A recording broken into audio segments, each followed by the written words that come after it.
तुम्ही कधी खाल्ली का ही भाजी? कारण ही भाजी थंडीमध्येच अवेलेबल असते आणि या भाजीची खासियत काय आहे माहीत आहे का तुम्हाला? तर ही भाजी कधीच जुडीमध्ये मिळत नाही. ही भाजी डायरेक्ट शेतामधून खुडून आणली जाते आणि बाजारात विकली जाते.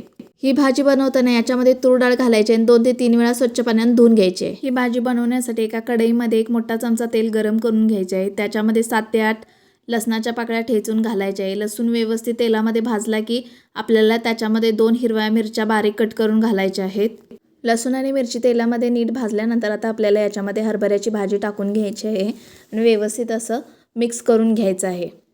त्यानंतर याच्यामध्ये चवीप्रमाणे मीठ टाकून परत एकदा आपल्याला परतून घ्यायचे आहे आणि ही आपल्याला वाफेवर शिजण्यासाठी ठेवायची आहे.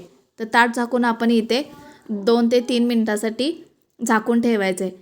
तर मीठ टाकल्यामुळे काय होतं की ह्या भाजीला अंगचं पाणी सुटतं आणि ह्या पाण्यावरच आपल्याला ही भाजी पूर्णपणे शिजवून घ्यायची आहे.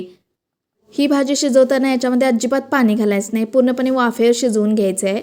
आता याच्यामध्ये आपल्याला भाजलेल्या शेंगदाण्याचा कूट घालून घ्यायचा आहे आणि परत एकदा परतून घ्यायचं आहे. तर ही आपली हरभऱ्याची भाजी तयार झालेली आहे. तर तुम्हाला ही भाजी कशी वाटली ती नक्की कमेंट करून सांगा आणि आपल्या चॅनल लाईक, शेअर, सबस्क्राईब नक्की करा.